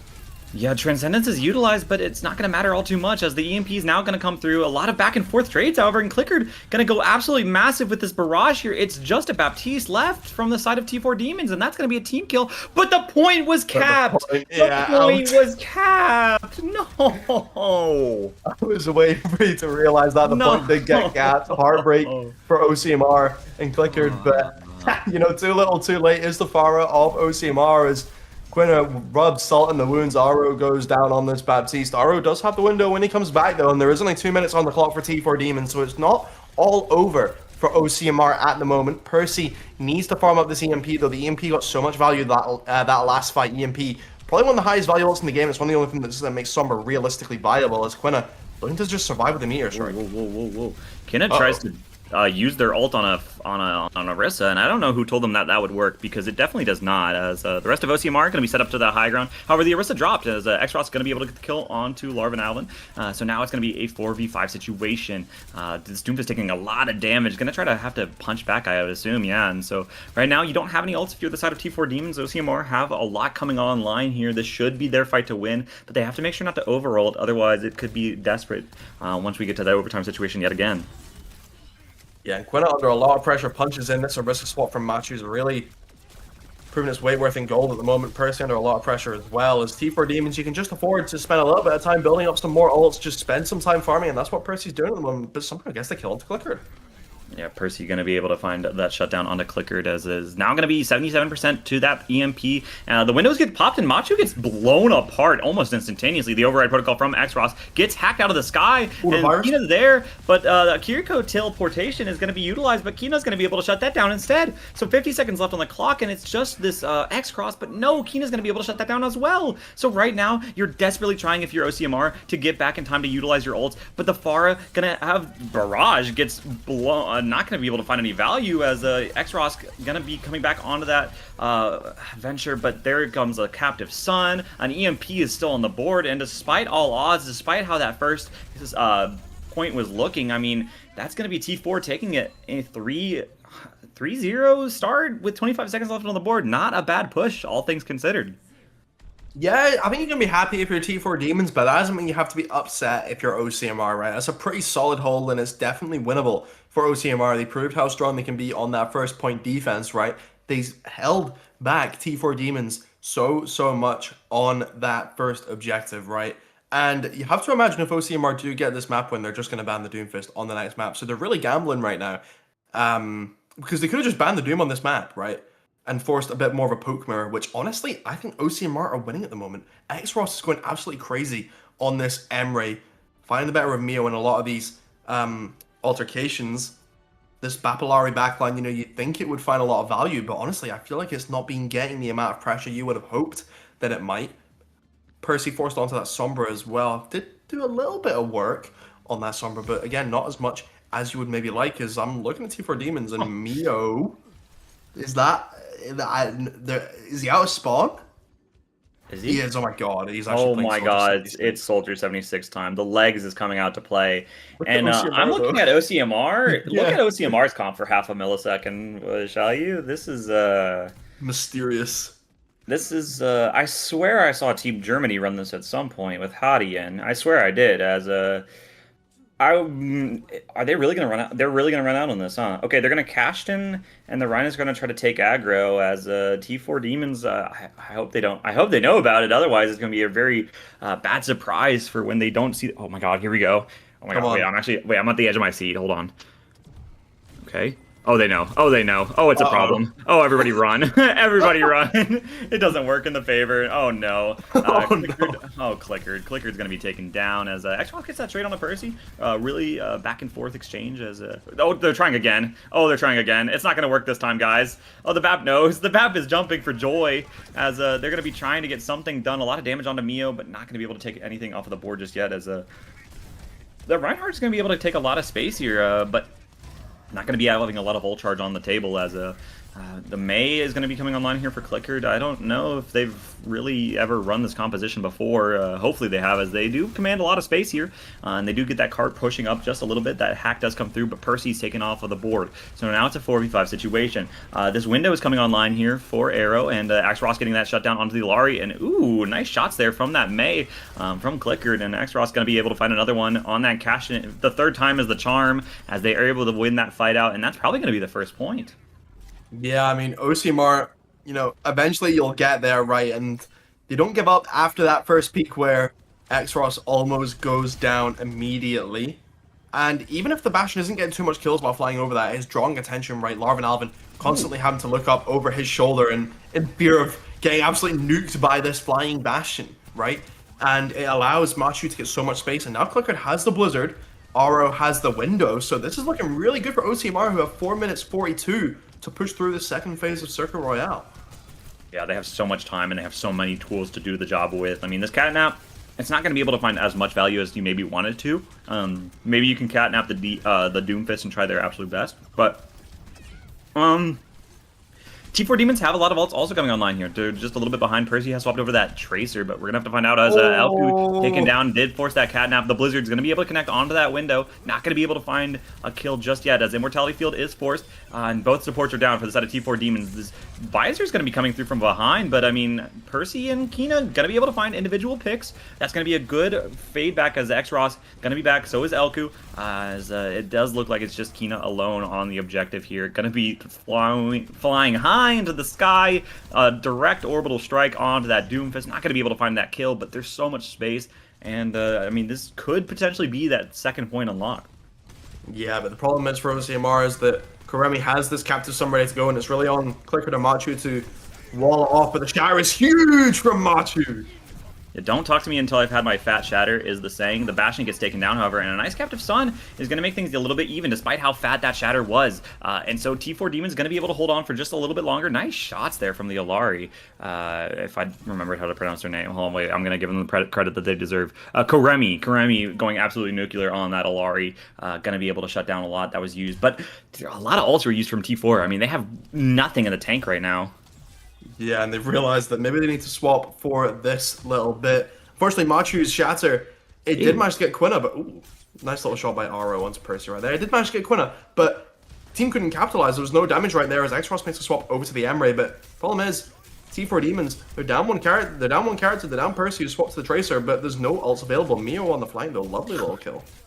Yeah, gets one on X-Ross, but immediately gets shut down from that Kiriko yet again. Nice shots there from Arrow, as now it's going to make things a little bit more difficult here for T4 Demons to get the hold going. Pulse Bomb comes out, not going to be able to find any kills, as look at these dinks. Look at these dinks from this Kiriko. Going to be marking out this Tracer a little bit, as so much pressure getting applied. This Doomfist is trying their absolute best to shut down this Reinhardt to the best of their ability. I mean, this Reinhardt is taking all the damage in the world. Clickered trying their best to stabilize, as there's going to be the Freeze and the Suzu used. The Rush is available, but Larvin Alvin going to be able to get that kill on X-Ross, but Percy gets traded out almost instantaneously, so it's a 4v4 situation. This Rush is going to be utilized, but it's not going to be able to find all too much value just yet. The Blizzard is also online here. The window is going to be good, and there's the Blizzard. Going to be trying to finalize any kind of kills, as nobody's going to be frozen in that all too much, as it does create a little bit of space, but Elku going to be taken off of the board here, as Machu and Arrow going to be the next to fall. It's just Clickered left, as they're going to fall also. We approach the 2-minute mark, and that was expensive for OCMR to lose.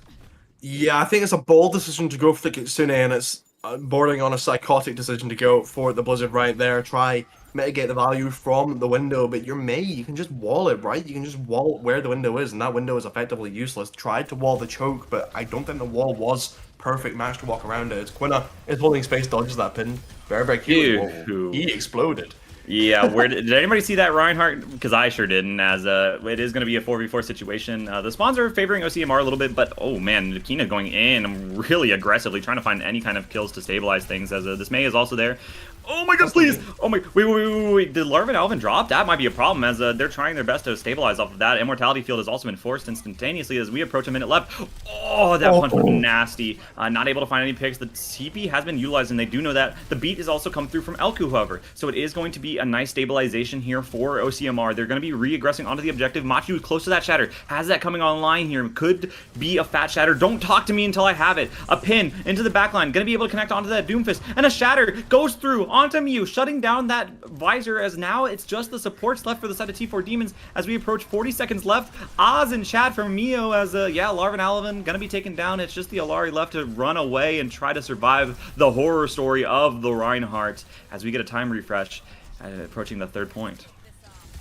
Yeah, but now I think OCMR could face a couple problems on this final objective unless they're really able to bunker on that car and just get things rolling, because the amount of high ground angles that T4 Demons can take around them might be a little bit tough to deal with, but they do look like to be staging on this high ground, and OCMR is not like they have nothing in the pocket either. Xross has that override protocol, Clicker has built the Blizzard back, and Aro has this Kitsune ready to go. Double support all available for T4 Demons, but you'd imagine that OCMR are just going to start the fight with this Kitsune. Yeah, Percy trying their absolute best to play something that works, but there goes Kina getting the kill onto Xross yet again. Percy gonna be over on that Ashe, and there's another kill on the Arrow. It's gonna be a little bit of a backup as well, as the Mei gonna be next to fall. It's just Machu who's gonna try their best to get out, but no, they're not gonna be able to find anything. And there's a minute and 11 left, and if they're able to hold this corner good enough for T4, force out a couple ults, this could be the map and the series. Yeah, the goal for T4 Demons is just force out a few maps. The cart's far enough away that even if you lose the fight, you can probably get a recontest with ults of your own, right? So force out that Kitsu, force out the Blizzard, force out the Override Protocol, just get one of them gone, and then take a fight with your own ults, because Percy's coming up on the Bob, which is one of the best overtime fight ults in the game, and Double Sprawl online, like I said.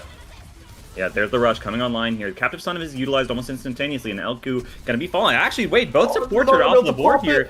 For OCMR, no, not going to be able to get that kill as a Clicker going to be taken off of the board, actually, so it's just a Reinhardt left on the objective. There is somebody still on high ground, it is Xross, but Machu trying their absolute best to stay alive as the Immortality Field is forcing Larvin Alvin going to be able to finalize that kill. It's just Machu who is going to be able to get that passive health back. Nice pin onto Larvin Alvin. The Suzu is good as that Kiriko is back. Oh, nice Fire Strike also, but Elku off of the board yet again. Override Protocol has to go absolutely massive here from Xross. The Machu trying their absolute best to stabilize. We are in an overtime situation, and ults are still available for its side of T4. A nice punch onto the Override Protocol, and another one onto the Override Protocol is going to make that ultimate almost minute. They get stuck on the doorway, not able to find any kills. Mio finds Clickered, and Elku is again fallen off of the wayside, as now it's an overtime situation, but it doesn't matter. No more touching. 6-7 from Mio, and T4 Demons take it in a 3-1 victory.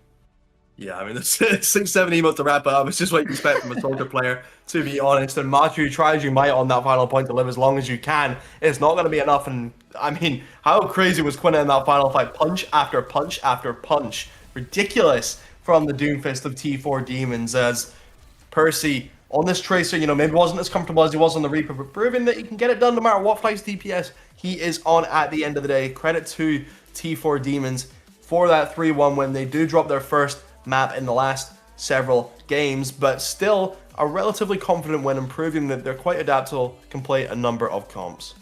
We can take a look at the results here.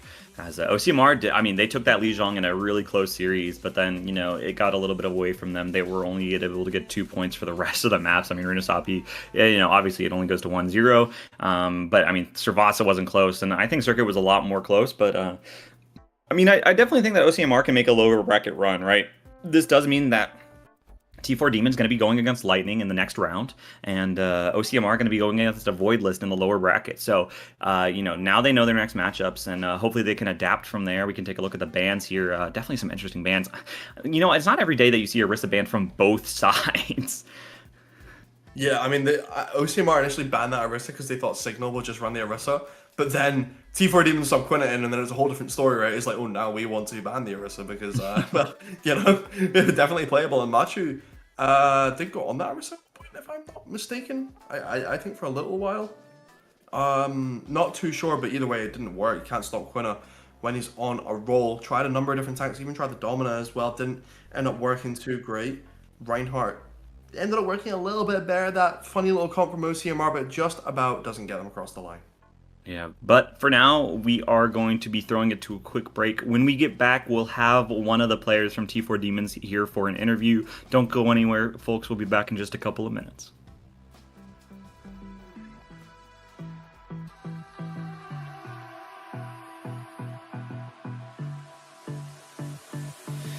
I don't know what you want. Let's have a bit of fun till I downfall. My love, if you feel like I do right now, don't say you're on the run to the other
Let's have a bit of fun till I downfall.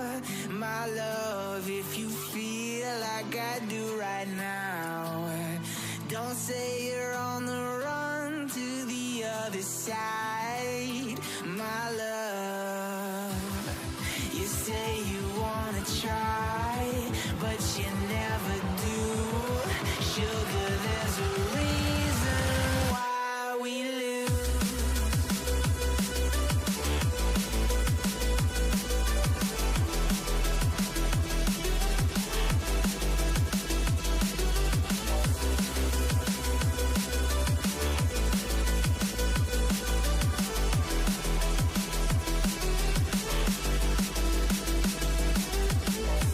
You say you wanna try, but you never do.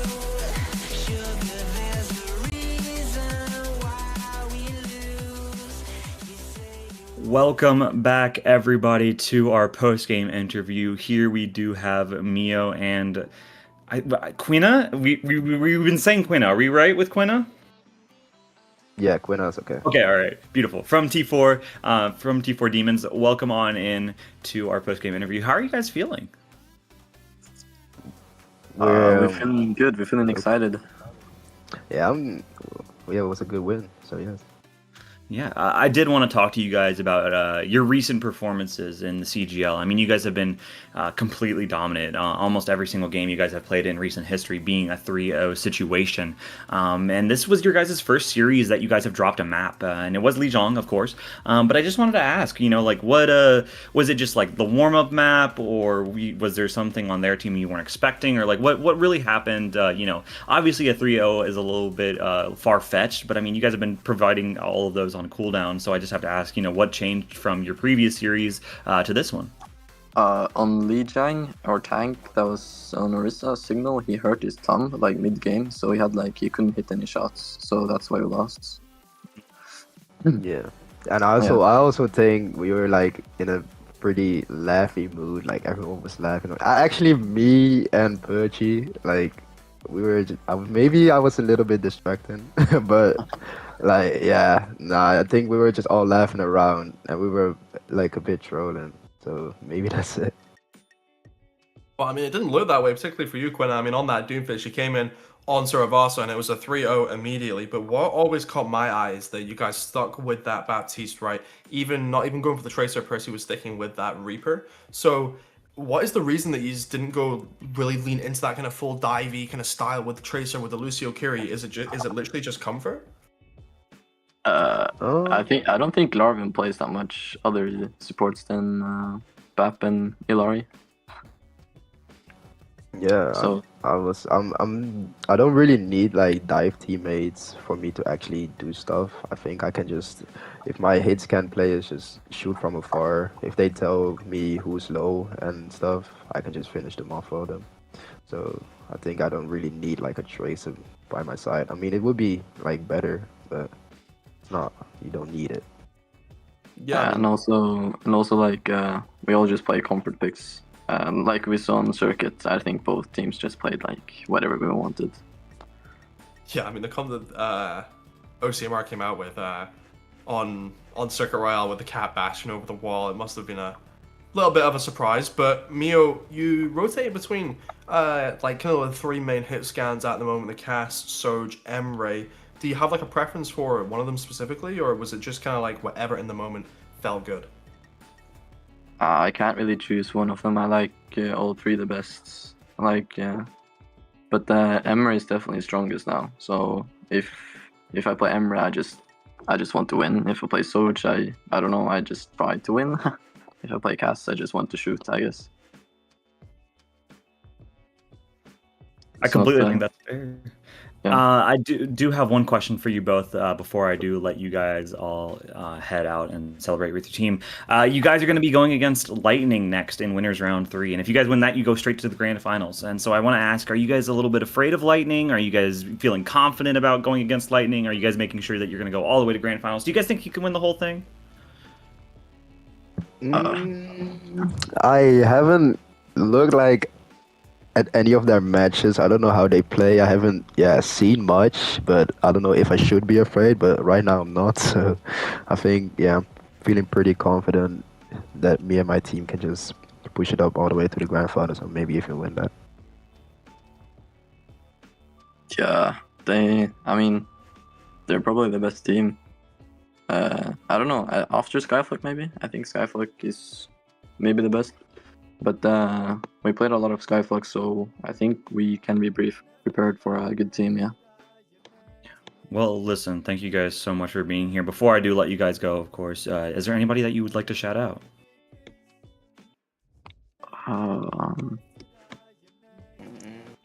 I would like to shout out my team, the people I play with every day, and my family. Yeah, shout out to Pack a Punch. Okay. I think those are very real shout outs. So listen, we do appreciate you guys being here. We'll let you go for now to let you guys go celebrate with your team. Good luck in your next match against Lightning. Thank you. Thank you. Well, Sky Knight, here we are at the end of our series. It was a pretty good one, back and forth, definitely, for sure. As that is going to be the end for us for now. Of course, not for the end of CGL.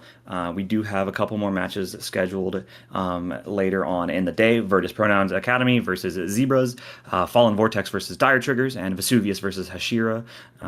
So you guys are going to be able to look forward to those matches at 8 o'clock, 9 o'clock, and 10 o'clock. So definitely be sure to check out all of the CGL channels, because I think they'll be live at around the same time.